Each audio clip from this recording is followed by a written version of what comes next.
여러분 안녕하세요. 안녕하세요. 안녕하세요. 반갑습니다. 오늘 여러분 이렇게 만나뵙게 돼서 너무 반갑고요. 오늘 여러분과 엄마의 돈 공부, 엄마라면 반드시 알아야 할 돈에 대한 모든 것에 대해서 강의를 진행을 하려고 해요.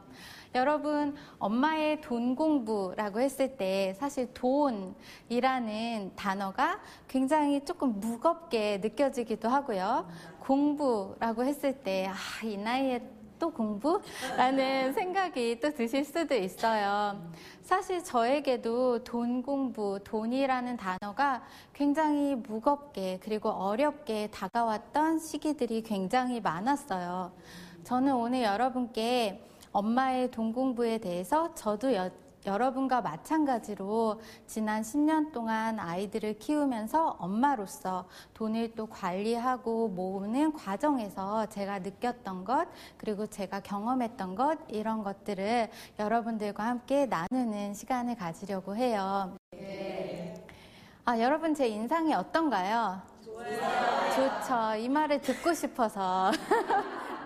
예. 제가 이렇게 인상이 좋은데 예전엔 어땠겠어요? 20대 후반에는 인상이 더 좋았죠. 완전 순수였었죠. 저는 20대 후반에 종잣돈 1,500만 원을 가지고 신혼생활을 시작을 하게 됐어요. 송파구의 먹자 골목 인근에 있는 작은 빌라 원룸에서 신혼생활을 시작을 했어요. 정말 제가 돈에 대해서 잘 몰랐고 재테크라고는 정말 지읒자도 잘 몰랐던 것 같아요. 그러다가 첫 아이를 이제 계획을 하게 됐어요. 여러분 혹시 아이 있으신 분 한번 손 들어 보시겠어요? 다 있으시네요. 저는 다 동안이셔서 없으신 줄. 그래서 여러분이 다 아이 있으시구나. 좋아요. 저도 왜 여러분 첫 아이 처음 기다릴 때 생각나세요? 네. 첫 아이 태어나기 전에 우리 얼마나 설레요. 정말 설레고 준비도 많이 하죠. 아이 기저귀부터 시작해서 정말 조그만 거 하나까지도 많이 준비를 해두잖아요. 저도 그랬어요. 정말 준비를 많이 했고 제가 꼭 해주고 싶었던 건 하늘색 이렇게 벽지가 있고 노랑 아기 침대에 이렇게 딸랑이도 있는 그런 예쁜 아기방을 꾸며주고 싶었어요. 근데 저희 집이 작은 빌라 원룸이었기 때문에 아기방을 꾸밀 공간이 별로 없었어요. 그때부터 제가 나도 우리 아이한테 정말 아기가 잘 놀 수 있는 그런 예쁜 아기방 꾸며주고 싶다라는 생각을 하게 됐어요. 그래서 정말 독하게 마음을 먹었어요. 신혼 3년 동안 정말 안 먹고 안 쓰고 돈을 모으게 됐어요. 근데 사실 안 먹질 못했어요. 안 먹었어야 되는데 좀 덜 먹었어도 됐는데 안 먹지는 못했지만 안 쓰고 돈을 열심히 모으게 됐어요. 정말 독하게 돈을 열심히 모아서 3년 만에 종잣돈 1억 원을 모으게 됐어요. 그렇죠. 이런 반응이 나와주셔야 제가 계속 이제 힘을 내서 할 수가 있죠. 그래서 사실 저희 집에 딱 들어갔을 때 모든 게 다 이루어진 것 같았어요. 이제 내 세상인 것 같았고 너무 행복했죠. 근데 그 기쁨이 그렇게 오래가진 못했어요. 다음 달 17일인가부터 제가 내야 할 돈이 생기기 시작했어요. 뭐였을까요? 그렇죠. 다 지금 내고 계시는 거죠. 담보대출 이자를 내게 됐어요. 그리고 우리 아이들 키우면서 아시겠지만 아이가 크면 클수록 돈이 적게 드나요? 많이 드나요? 아이가 공부를 잘하면 돈이 적게 드나요? 많이 드나요? 많이 들어요. 아이가 공부를 못하면 돈이 적게 들까요? 많이 들까요? 여전히 많이 들어요. 엄마가 포기할 수가 없어요. 저희 엄마만 보셔도 저한테 계속 투자를 하시더라고요. 사실 아이를 키우면서 지출이 굉장히 많이 늘었어요. 아이 키우기 전에도 사실 아이를 낳기 전에도 돈을 모은다는 게 쉬운 일은 아니었어요. 근데 아이 태어나고 나서는 정말 생활비, 교육비, 그리고 아이한테 해주는 여러 가지 지출들이 계속 늘어나게 된 거죠. 어느 날이었어요. 저는 이제 계속 일을 하면 복직을 하게 됐어요. 복직을 하게 됐고 굉장히 바빠졌죠.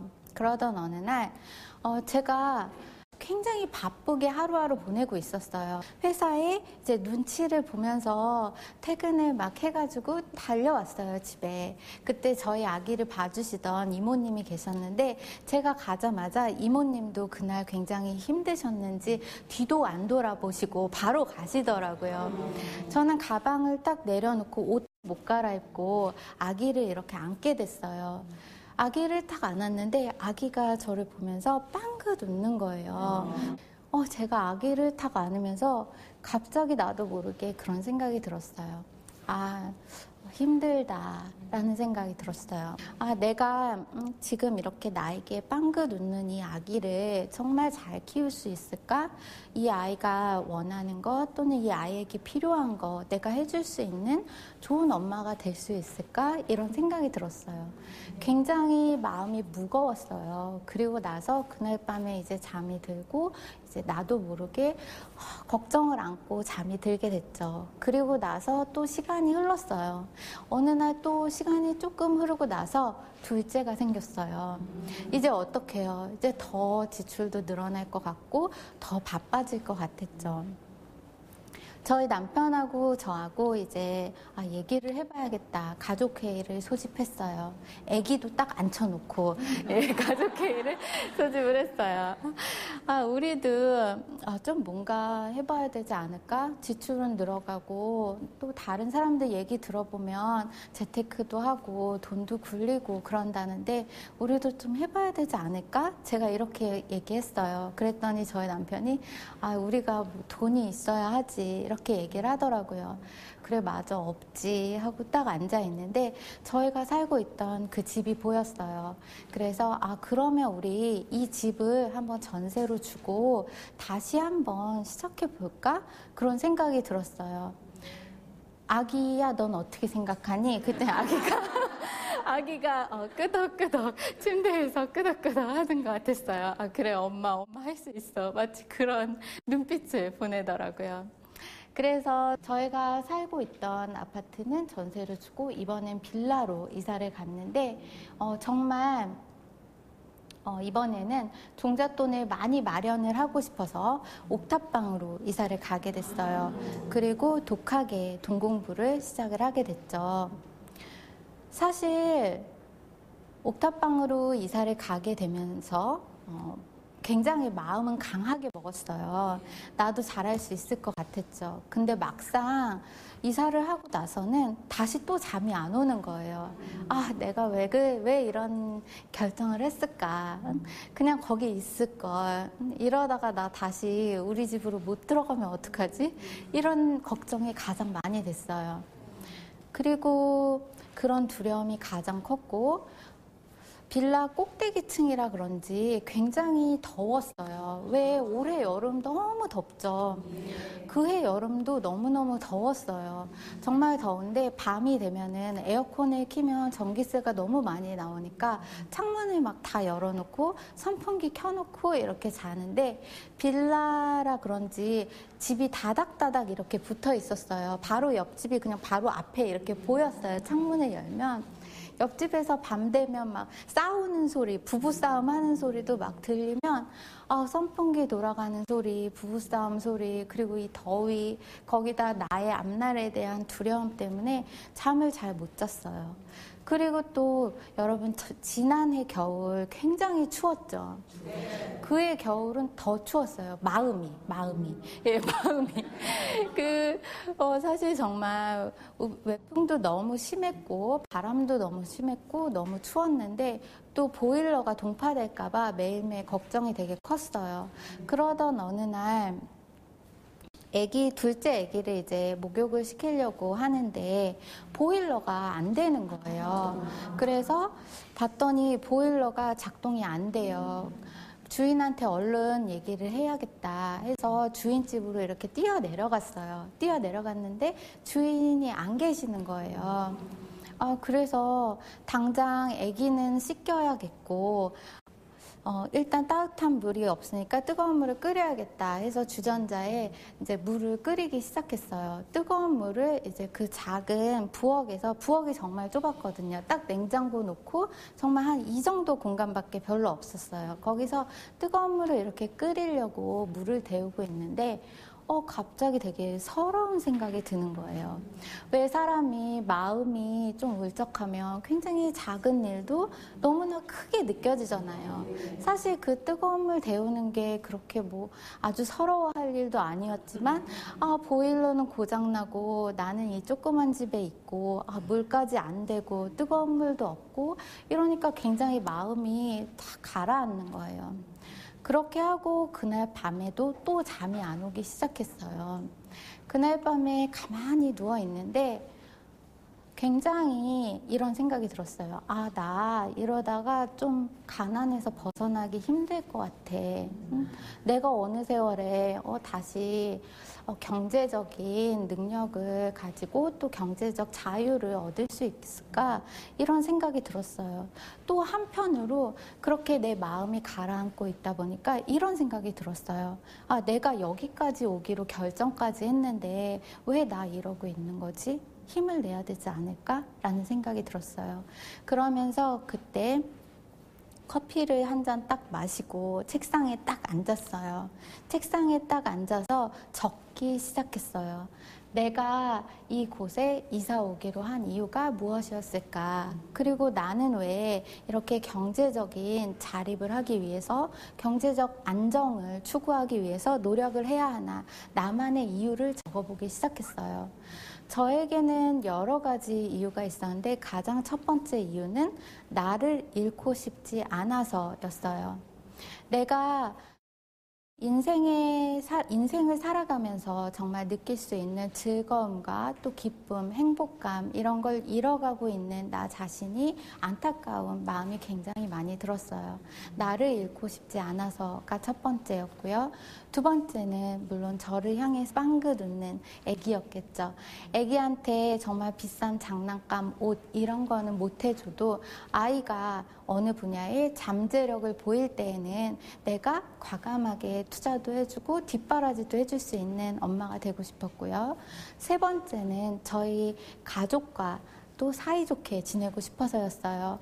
돈 문제, 자꾸 이렇게 적자가 나고 그러니까 남편하고 얘기를 할 때도 별로 좋은 대화가 나오지 않는 거예요. 돈 때문에 가족과 싸우고 싶지 않았고요. 네 번째로는 저를 뒷바라지 해주셨던 어머님과 아버님께 정말 노후에 잘해드리고 싶었어요. 저에게는 정말 여러 가지 이유가 있었고 나만의 Y를 적어보면서 다시 한번 힘을 낼 수 있었어요. 저는 오늘 이 강의를 보고 듣고 계시는 여러분께도 분명히 여러분만의 강렬한 이유가 있으시다고 생각을 해요. 저에게도 사실 그때 적었던 그런 나만의 이유들이 제가 10년 동안 앞만 보고 갈 수 있는 그런 힘이 되었어요.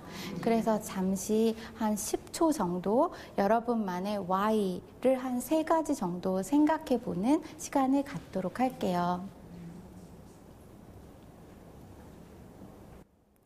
좋습니다. 여러분이 지금 생각하시는 그 이유가 앞으로 여러분을 이끌어드리는 강렬한 이유가 될 거라고 저는 확신하고 있어요. 제가 그때 깨달았던 몇 가지가 있었는데요. 내가 정말 개미처럼 열심히 일을 하고 정말 노력을 했지만 내 생활이 별로 나아지는 것 같지 않다는 느낌을 받을 때가 굉장히 많았어요. 그렇죠. 우리가 사실 그동안 열심히 하지 않았던 건 아니죠. 우리 모두 굉장히 나름대로 최선을 다해서 열심히 살고 있어요. 그렇지만 내가 원하는 삶에서 조금 멀어지거나 또는 가까이 가지 못하는 이유는 방법을 몰랐던 것이 아닐까라는 생각이 들었어요. 내가 잠시 멈춰서 한 번 더 생각해 봐야 되는 타이밍이 아닐까라는 생각이 들었죠. 그러면서 가난에서 벗어나기 위해서 필요한 것이 돈 공부다라는 생각을 하게 됐어요. 내가 돈에 이렇게 이끌려가고 돈 때문에 힘들어하는 삶이 아니라 돈에 대해서 정말 공부를 하고 경제에 대해서도 공부를 하고 내가 이끌어가는 돈을 나의 자유와 행복의 수단으로 만들어야겠다라는 결심을 하게 됐어요. 그리고 나서 옥탑방으로 가고 나서 10년의 세월이 지났어요. 10년 동안 정말 많은 일이 있었죠. 저는 다시 저의 예쁜 집도 마련을 했고요. 노후를 위해서 작은 상가도 마련을 하게 됐어요. 그리고 은행에 10년 동안 재직을 하면서 엄마의 돈 공부, 엄마의 가계부, 엄마의 첫 부동산 공부, 엄마 시리즈 전문 작가, 엄마 시리즈 경제 경영서를 4권 정도 출간을 했어요. 감사합니다. 그 4권 정도 출간을 했고, 지금은 여러 장소에서 이제 교육청 또는 고용노동부, 정부 기관과 기업 등에서 어머님들을 대상으로 강의를 많이 진행을 하고 있어요. 그리고 또 방송에서 재테크 멘토링을 하고 있고요. 또 미혼모들이 돈 때문에 힘들어하시는 분들을 위해서 재무 코칭도 하고 있고 여러 가지 활동을 하고 있어요. 사실 여러분과 재테크 책 저자로서 또 재테크 강사로서 이렇게 여러분들을 오늘 만나뵙게 됐지만 말씀드렸듯이 10년 전으로 돌아가 보면 저는 정말 돈에 대해서 몰랐고 힘들었던 적이 굉장히 많았어요. 예전에 제가 가장 힘들었던 것 중에 하나는 신혼 때 원룸에서 시작했을 때 왜 이렇게 내 시작은 초라하지? 라는 생각을 많이 했어요. 간신히 노력해서 내 집을 마련을 했지만 다시 이사를 가야 됐을 때도 나는 왜 이렇게 잘 안 되는 것 같고 이렇게 힘들지? 라는 생각 많이 했었어요. 내가 열심히 하는데 별로 변화가 없는 하루하루가 똑같은 하루하루가 버겁다는 생각이 많이 들었어요. 그리고 종잣돈이 없으니까 내가 잘 안 되는 것 같았어요. 못할 것 같다라는 생각 많이 들었고 이런 생각하다 보니까 세상이 왜 이렇게 불공평한가라는 생각이 들었어요. 누구는 금수저로 태어나서 노력도 안 하는데 다 되는 것 같고 나는 굉장히 아등바등 사는데 그래도 별 다른 변화가 없는 것 같았어요. 굉장히 우울하고 좌절감이 많이 들었죠. 근데 그런 시간이 좀 흐르고 제가 한동안 굉장히 우울해하고 있었는데 그런 시간이 흐르다가 나도 모르게 이런 생각이 들었어요. 제 마음속에서 굉장히 내 마음 깊은 곳에서 작은 목소리가 들리기 시작했어요. 굉장히 작은 목소리였지만 제가 분명히 느낄 수 있는 목소리였어요. 그 목소리를 가만히 들어보니까 이런 생각이 들었어요. 네가 정말 절박하게 노력해 본 적이 있니? 라는 목소리가 들렸어요.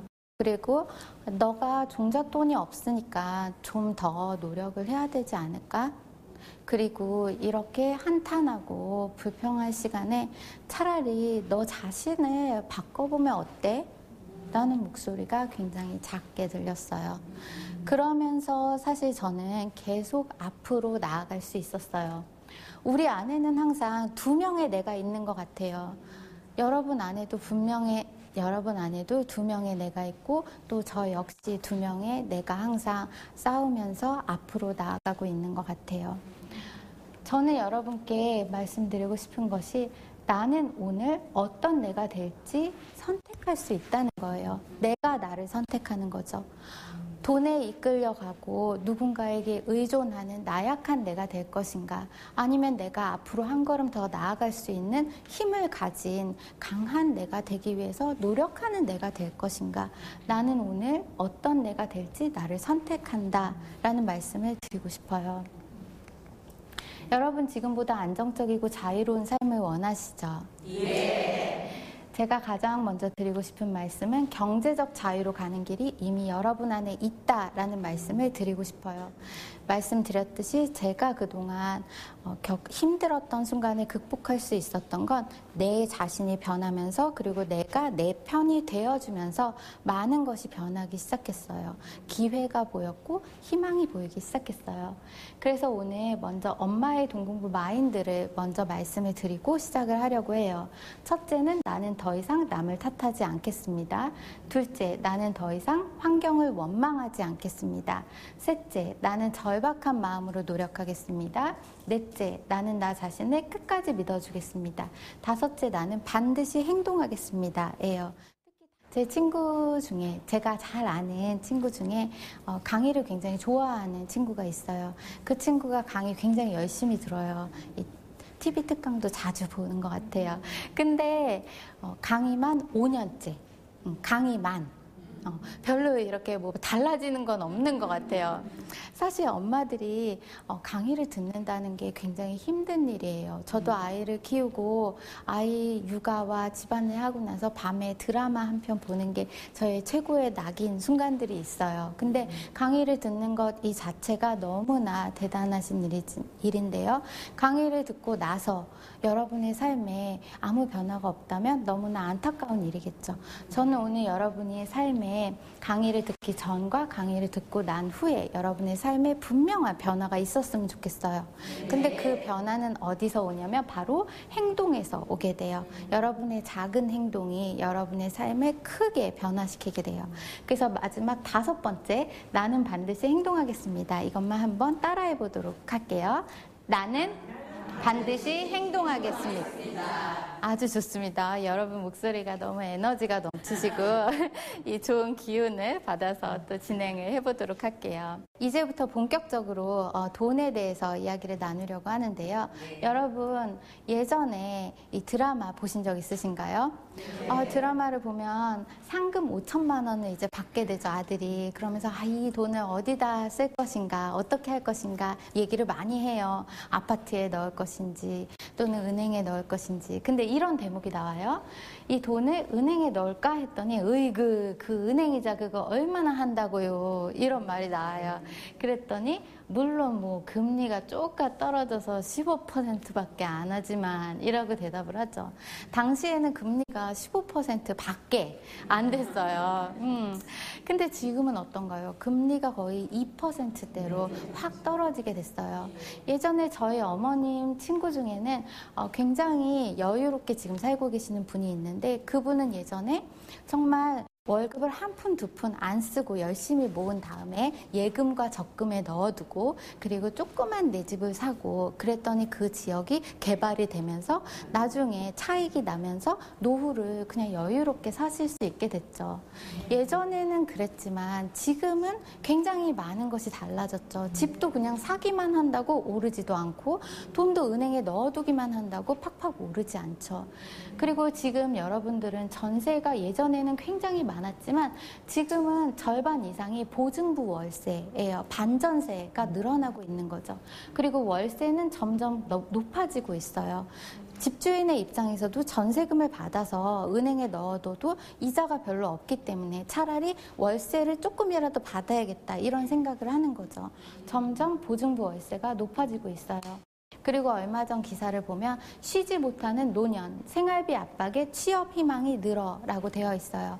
취업을 은퇴를 하고 나서도 다시 구직 활동을 하시는 분이 굉장히 많아지고 있죠. 한국 노인의 빈곤율은 OECD 1위고 노후 파산이라는 단어까지 나왔어요. 제가 예전에 워킹맘으로 정말 힘들게 살 때 저는 작은 소망이 있었어요.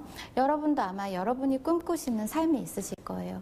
우리가 꿈꾸는 삶은 아이와 함께 시간을 보낼 때에도 좀 안정적으로 내 수입이 그대로 안정적으로 있었으면 좋겠다. 그리고 여름이나 이럴 때 되면 여름 휴가도 가족들과 함께 좀 갈 수 있으면 좋겠고, 노후에도 내가 마음 편하게 좀 안정적으로 살면 좋겠다, 이런 꿈을 꾸죠. 우리가 뭐 100평짜리 집에 나는 정말 수입차를 끌고 매년 해외여행을 멀리 가겠다, 이런 꿈을 꾸시는 분도 아마 계시는 것 같아요. 그럴 수도 있지만 우리 대부분은 굉장히 소박한 꿈을 가지고 있죠. 근데 그 소박한 꿈마저 사실 이루는 게 쉬운 일이 아니라는 거예요. 요즘은 평균 퇴직 연령이 49살이에요. 49살이 되면 남편이 만약 은퇴를 하고 나면 그 이후에 내가 생활비는 계속 들어가고 그 이후의 돈을 어디에서 어떻게 충당을 할지 우리 모두가 고민을 하게 되는 거죠. 그렇기 때문에 저는 여러분께 이 말씀을 드리고 싶어요. 내가 소득이 조금이라도 있을 때, 내가 자산이 있을 때 그 자산이 나를 위해서 일하게 해주셔야 돼요. 스스로 은행이 되라 라는 말씀을 드리고 싶은데요. 여러분 은행에 돈 예금이나 적금 이런 거 많이 하시잖아요. 은행은 사실 어떻게 이익을 얻을까요? A라는 사람이 은행에 예금을 하고 나면 B라는 사람이 은행에 이제 대출을 하게 되면 그 예금이자와 대출이자 사이에 간격이 있죠. 그 마진으로 은행이 수입을 얻게 되는데 그걸 예대 마진이라고 해요. 근데 은행의 입장에서 대출을 해줄 때 아무한테나 막 대출해 주나요? 아니죠. 이 사람이 정말 잘 갚을 수 있나? 안정성을 체크를 하죠. 신용도 보고 그동안 어떻게 했나도 보고 소득도 보고 굉장히 안정적인 투자를 하기 위해 노력을 하죠. 저는 여러분 스스로가 이제는 은행이 되어야 한다고 생각을 해요. 내가 있는 돈을 나를 위해서 조금 더 소득을 얻어낼 수 있도록 운용하는 그런 시간이 있어야 된다라는 말씀을 드리고 싶어요. 스스로 은행이 되라. 이거 한번 따라해보고 지나가도록 할게요. 스스로 은행이 되라. 좋아요. 지금 보니까 은행주, L은행, P은행, Q은행 많은 은행들이 지금 모여 있어요. 여러분이 이제 내가 은행이 된 것처럼 정말 나의 자산을 나를 위해서 일하게 해야 된다라는 말씀을 드리고 싶어요. 그리고 거기서 나오는 소득을 저는 아바타 소득이라고 불러요. 여러분 혹시 아바타라는 영화 보셨나요? 네. 다 보셨구나. 영화 아바타를 보게 되면 주인공이 휠체어에 앉아 있지만 주인공을 대신해서 가상의 인물이 아바타가 바로 여러 가지 미션을 수행을 해주죠. 우리가 노후에 조금 더 편안하게 보내는 시간 동안에 우리를 대신해서 일해줄 소득을 저는 아바타 소득이라는 명칭으로 이제 이야기를 하고 있어요. 혹시 여러분의 아바타 소득 생각나시는 거 있으신가요? 그렇죠. 주식 뭐 여러 가지 있으실 거예요. 예전에 사실 우리 어머님들이 예금이나 적금에 넣어뒀을 때 그 예금 적금 이자가 높았을 때 그것도 사실은 아바타 소득의 일환이겠죠. 두 번째는 주식이나 펀드 투자가 있을 것이고 세 번째는 부동산 임대 수입이 있을 것이고 프랜차이즈 사업 네 번째 그리고 다섯 번째는 이제 컨텐츠 수입 등이 있을 거예요. 제가 아시는 어머님은 주식을 한 10년 전에 굉장히 우량주 위주로 해서 매수를 해 두셨었는데 남편분이 은퇴하실 때쯤 되니까 그 소득이 굉장히 늘어나 있으셨던 경우가 있으세요. 그리고 부동산 임대도 아이들이 결혼을 하고 나서 집이 방 한 칸이 남은 거예요. 좀 넓은 집에. 그 방 한 칸을 일을 통해서 임대를 해서 작은 소득을 또 얻고 계시는 은퇴 부부들도 계세요.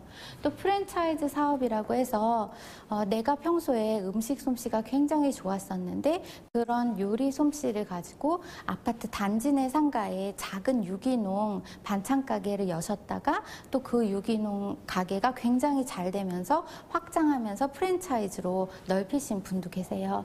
실제로 우리 어머님들은 사실 내가 뭐 할 수 있는 게 별로 없을 것 같아 라고 생각하실 수도 있지만 내가 갖고 있는 그 장점이 굉장히 많으세요. 여러분의 살아온 세월 동안 여러분이 배워오신 거 그리고 여러분만의 강점을 다시 한번 들여다본다면 그것이 바로 수입이 될 수 있어요.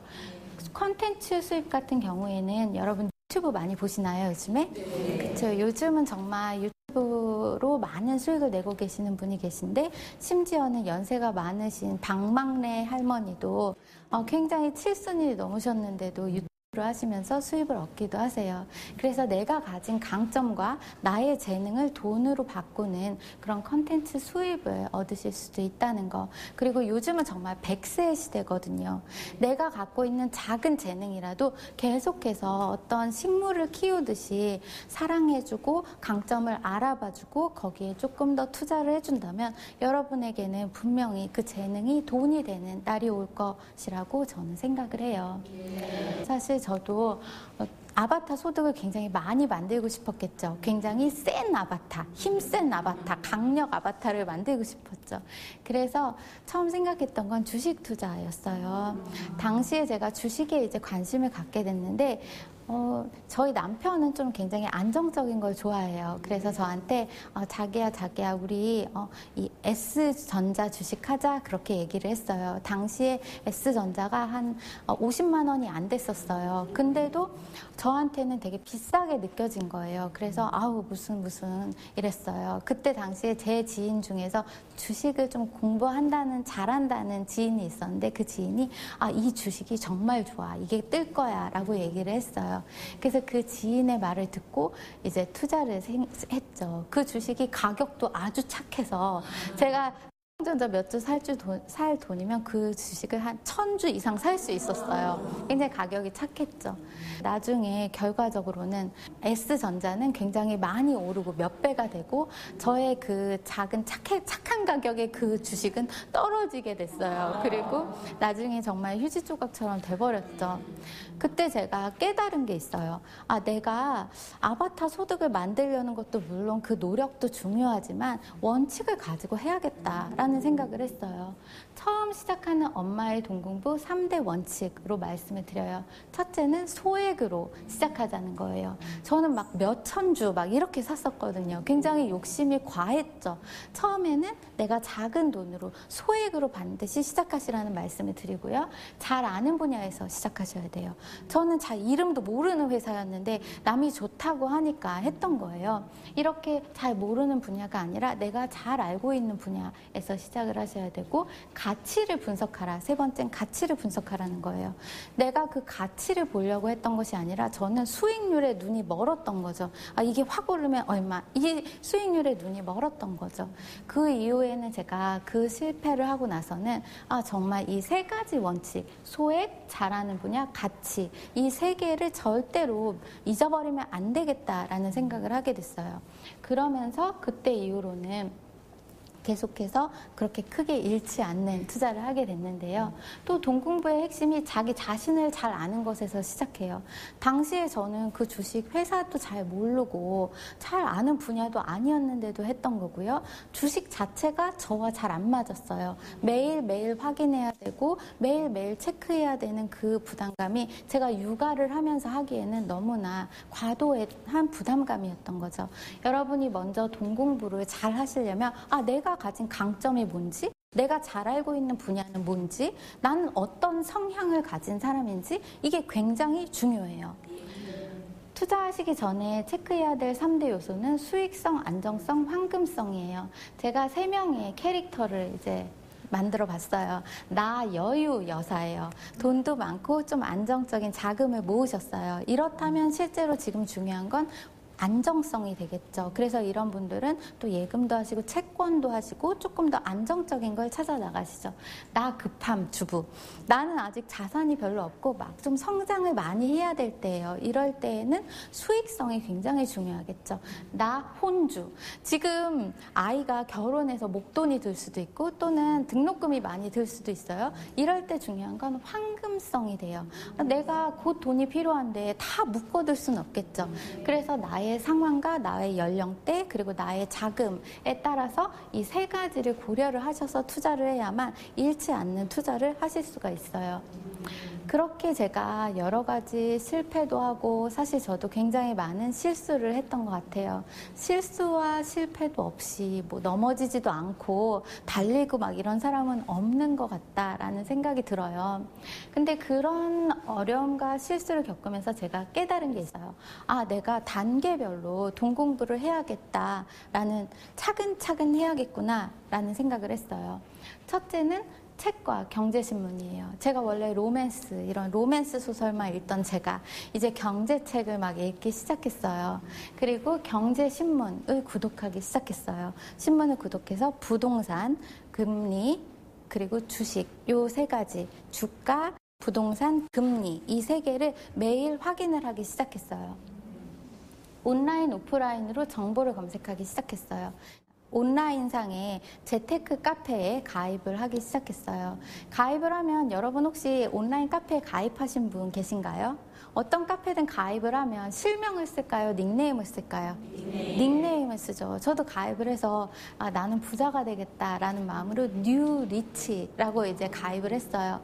들어가 봤더니 빌딩 부자, 100억 부자, 건물주, 굉장히 저보다 센 닉네임이 많이 있더라고요. 근데 그 재테크 카페에 가입을 해서 여러 가지 글을 읽었어요. 성공담도 읽고 실패담도 읽고 또 칼럼도 읽으면서 지식을 많이 쌓았어요. 근데 제가 아시는 분은 엄마 친구분이신데 재테크 카페 이런 거 가입 안 하세요. 근데도 재테크 굉장히 잘하시고 건물도 갖고 계세요. 이분은 근데 취미가 있어요. 이분이 점심은 명동에서 드셔도 커피는 어디서 드실까요? 부동산에서 커피를 드세요. 본인이 내가 부동산을 공부해야겠다라는 생각이 드셨나 봐요. 그래가지고 한 점심때쯤 되면 커피도 한 잔 사고 야구르트도 몇 개 사가지고 부동산에 들리시는 거예요. 거기 앉아 있으시면 사람들이 막 왔다 갔다 하고 금매 소식도 듣게 되고 또 시세도 알게 되고 자연스럽게 파악을 하게 되죠. 여러분이 이 분야에 대해서 공부해야겠다라고 생각을 하면 내가 배울 수 있는 누군가가 필요하고 동료가 필요해요. 이럴 때는 내가 먼저 다가가는 것이 굉장히 중요하고 또 부동산에 가실 땐 빈손으로 막 가서 그냥 앉아있으면 별로 그렇게 큰 도움을 받지 못하실 수도 있어요. 내가 먼저 줘야 하고 내가 먼저 드리는 그 마음가짐에서 굉장히 많은 것을 더 배울 수 있다라는 말씀을 드리고 싶어요. 그리고 세 번째는 강의와 세미나예요. 오늘 여러분 이렇게 강의를 들으시는 것처럼 저도 강의도 많이 들었고 세미나도 많이 들었고 요즘 제가 강의를 하다 보면 50대 어머님들이 굉장히 많이 오세요. 왜냐하면 남편이 은퇴할 시기가 되면 마음이 불안하잖아요. 그래서 강의와 세미나, 그 다음에 모의 투자. 우리 보통 수능 같은 경우에는 모의고사를 많이 보잖아요. 근데 투자는 어머님들이 굉장히 느낌이 와서 이렇게 하시는 분들이 많아요. 제가 아는 분은 분양하는 아파트를 보러 갔는데 막 설명을 듣다 보니까 분양 상가가 굉장히 좋아 보이신 거예요. 그러면서 상가를 계약을 하고 오신 분이 계세요. 나중에 상가의 상권이 안정되기까지 시간이 오래 걸렸거든요. 굉장히 고생 많이 하셨어요. 그래서 모의 투자가 반드시 필요해요. 그리고 나서 실전 투자를 해야만 여러분이 잃지 않는 안정된 투자를 하실 수가 있다라는 말씀을 드려요. 여러분 우리 보면은 예전에 나편한 양이 있었고 나미래 양이 있어요. 나편한 양은 둘이 비슷한 시기에 결혼을 했어요. 근데 이 나편한 양은 처음에 결혼할 때 전세자금 대출을 받아서 24평 새 아파트에 입주를 하게 됐어요. 나미래 양은 그냥 작은 빌라에 시작을 하고 돈을 좀 모으기 시작했어요. 그렇게 해서 4년이 지났는데 나편한 양의 그 집주인이 전세를 한 1억 이상 높여달라고 요구를 했어요. 너무 아깝잖아요. 그리고 그때에는 아기가 2명이 됐어요. 그래가지고 아기가 2명이 돼가지고 좀 넓은 집으로 가야겠다라는 생각을 한 거죠. 그러면서 서울에서는 넓은 집이 없으니까 좀 외곽으로 가서 넓은 집에 새 아파트에 이제 이사를 가게 됐어요. 나 미래 양은 4년 후에 역세권에 좀 작은 아파트 24평 소형으로 해서 역세권에 집을 마련을 하게 됐어요. 그리고 나서 시간이 흘렀는데 가격이 어떻게 됐을까요? 나중에 나 편한 양의 집은 별로 오르지 않았고 나 미래 양의 집은 좀 오르게 됐어요. 우리가 집을 살 때 사실 내 집을 마련한다는 건 너무나 중요한 일이죠. 우리 소원이 뭐예요? 우리의 소원은 그 통일? 우리 내 집? 그렇죠. 우리 모두가 우리 가족하고 정말 편안하게 잘 살다 잘 살 수 있는 내 집 마련이 꿈이잖아요. 근데 이런 내 집 마련을 어디에다 하느냐가 사실은 미래를 좌우할 수 있는 한 가지 요소가 된다는 거예요. 내가 노후가 돼서도 나의 집의 가격이 떨어지지 않고 그대로 유지가 될 수 있는 그런 집을 골라야겠죠. 그래서 그 몇 가지 요소들을 함께 살펴보려고 해요. 첫째는 역세권, 교통이 굉장히 중요하고요. 그 다음엔 대단지, 그 다음에 편의시설, 학군, 조망권 이 5가지를 이야기를 해요. 요즘은 역세권이 사실 지하철이 멀리까지도 뚫려 있기 때문에 특히 중심 지역에서 일자리가 모여 있는 곳에서 가까워야 돼요. 서울을 예로 들자면 강남, 여의도, 시청에서 가까워야겠죠. 그리고 몰세권이라는 말이 있어요. 옆에 이런 몰이 있다던가 또는 마트라던가 편의시설 큰 게 있으면 살기에도 편하고 집값도 안정적으로 유지가 되죠. 세 번째는 학세권이란 말도 또 생겼어요. 옆에 학원이 많다던가 또는 좀 좋은 학교가 있다거나 학군이 괜찮다면 가격이 좀 유지가 되어주죠. 네 번째는 숲세권이에요. 요즘에 미세먼지가 너무 심하기 때문에 집에서 어떤 공원이 보인다던가 좀 공기가 괜찮을 수 있는 지역이라면 사람들이 선호를 하고 있죠. 그래서 이 4가지 너무 주관적인 조건이 아니라 이런 4가지 요소들 꼭 고려를 하셔서 여러분이 집을 고르시면 별로 잃지 않은 투자가 될 수 있다라는 말씀을 드려요. 그래서 실제로 서울의 이 교통망에 대한 계획이 또 있고요. 또 서울 도시 기본 계획이 있고 2030 서울 플랜이 있어요. 이런 부분을 보시고 이런 지역들을 여러분이 공부를 하시다 보면 아, 내가 여기다가 내 집을 마련해야겠구나 이런 감을 얻으실 수가 있죠. 또 하나는 여자의 강점 중에 하나가 리모델링이라고 말씀을 드려요. 왜 제가 집을 보러 갔는데 저희 남편은 집 보러 가서 이렇게 수도를 막 틀어봐요. 수도도 틀어보고 문도 열어보고 그래요. 근데 우리 여자들은 안 그렇죠. 아, 예쁜가 먼저 보죠. 여자의 강점 중에 하나가 바로 예쁘게 꾸밀 수 있는 이런 감각인데요. 주부가 좋아하는 집이 나중에도 금세 매매도 오르고 좀 매매도 잘 되고 거래도 잘 되게 돼 있어요. 그래서 여러분이 갖고 있는 집을 지금 막 다 고쳐져 있고 완벽하고 이런 거는 사실 가격이 비싸죠. 그래서 우리가 원하는 건 지금 좀 리모델링이 필요한 집. 약간 부족함이 있지만 그걸 나의 감각으로 우리 어머님들의 멋진 감각으로 좀 올릴 수 있는 이런 집을 골랐을 때 우리에게 더 큰 이익이 올 수 있다라는 말씀을 또 드리고 싶어요. 여기까지 들으시면 여러분 아마 이 생각하실지도 몰라요. 아, 내가 그래 왜 돈을 모아야 하는가? 돈 공부의 이유도 알겠고 또 아바타 소득에 대해서도 들었고 여러 가지 리모델링에 대해서도 들었지만 종잣돈이 있어야 그런 걸 하지라는 생각할 수도 있어요. 저도 그랬어요. 저도 종잣돈 1,500만 원으로 시작해서 종잣돈이 없던 시기가 너무나 많았기 때문에 내가 종잣돈을 어떻게 하면 좀 빨리 모을 수 있을까? 잘 모을 수 있을까? 너무 많이 고민을 했었어요. 그래서 제가 고민했던 것을 여러분과 좀 함께 나눠보려고 해요. 종잣돈을 모으는 방법 중에 하나는 첫째 지출 통제, 둘째 예산 관리, 셋째 다이아몬드 통장이에요. 지출 통제라고 해서 여러분이 아마 오늘부터 그래 뭐 나는 오늘부터 화장품도 안 사, 옷도 안 사, 밥도 덜 먹을래, 1일 1식을 이제 실천할래 이렇게 하실 수도 있어요. 근데 그렇다고 해도 결과적으로 보면 사실 하나도 못 줄이실 수 있어요. 모두 다 하겠다라는 건 굉장히 큰 야심이죠. 저는 그냥 딱 한 가지에만 집중하시라고 말씀을 드려요. 이번 달엔 이거 하나만 줄이겠다. 그래서 제가 지금 코칭을 하고 있는 분이 계시는데 종잣돈 모으기 멘토링 하시는 분 중에 한 가지 줄이시라고 했더니 외식비를 줄이셔야겠다고 했어요. 그랬더니 35만 원에서 3만 원으로 확 줄어들게 되셨어요.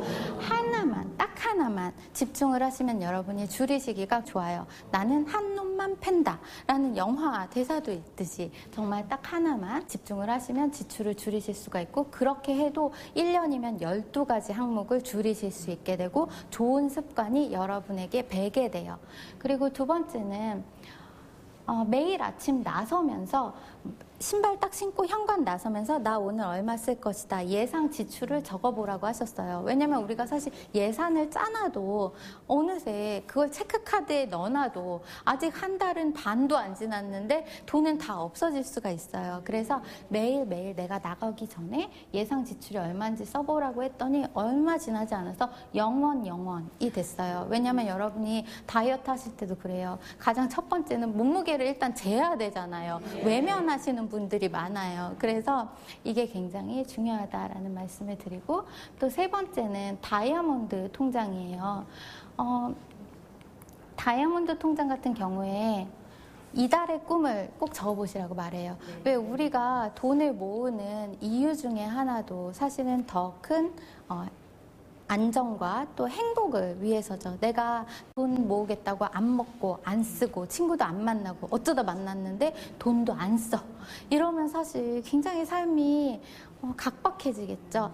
저는 여러분께 이달의 꿈 하나씩 10만 원 내외에서 한번 만들어 보시라고 말씀을 드려요. 말씀드렸더니 어떤 분은 나는 가족과 휴양림을 가겠다, 또는 나는 한번 발 마사지 한번 받아보고 싶다, 나는 작은 귀걸이 하나 사고 싶다, 이렇게 자신만의 꿈이 있으세요.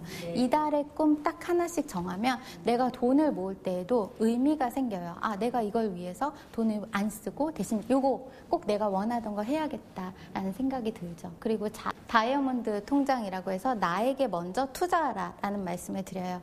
내가 나 자신에게 투자를 하는데 사실 나에게 투자할 때 어디다 투자해야 되나요? 생각하실 수 있어요. 첫째는 건강, 운동을 작은 거라도 뭐 3만 원짜리라도 요가라도 끊으면서 건강에 유의를 해주시고요. 그 다음엔 독서, 그 다음엔 여행, 이 세 가지를 말씀을 드려요. 인생은 목표를 이루어 나가는 과정이 더 중요하다라고 저는 생각을 해요. 그래서 여러분이 이런 과정을 통해서 정말 진정한 자유와 또 행복을 얻으실 수 있으면 좋겠어요. 그리고 그 중간중간에 사실 슬럼프가 오실 수 있어요. 돈도 모으고 공부도 하다 보면 힘드시잖아요. 그럴 때 여러분을 이끌어줄 수 있는 것은 바로 나만의 목표를 적는 것이에요. 종잣돈 모으기, 내 집 마련, 아바타 소득, 이렇게 여러분만의 목표를 적으시면 여러분이 앞으로 꾸준하게 나아가실 수가 있어요. 강의를 마무리를 하면서 꼭 이 말씀을 드리고 싶어요. 아는 만큼 보인다고 하던가, 실제로 돈 공부에 있어서는 아는 만큼 보인다라는 말씀을 꼭 드리고 싶고, 기회가 항상 내 곁에 있다. 그렇지만 내가 모르면 그것이 기회인 줄도 모르고 사라져버리게 돼요. 세 번째, 최고의 재테크는 나에 대한 믿음으로 완성된다. 내가 이게 보이고 기회인 줄도 알아도 내가 나를 믿어주지 않으면 우리는 한 걸음도 앞으로 나아갈 수 없어요. 그래서 여러분, 최고의 재테크는 나에 대한 믿음으로 완성된다라는 말씀을 드리고 싶고요. 앞으로 여러분 자신을 믿으면서 앞으로 꾸준하게 나아갈 여러분을 위해서 큰 박수 보내드리면서 강의를 마무리를 하도록 할게요. 나 자신에게 큰 박수 부탁드립니다.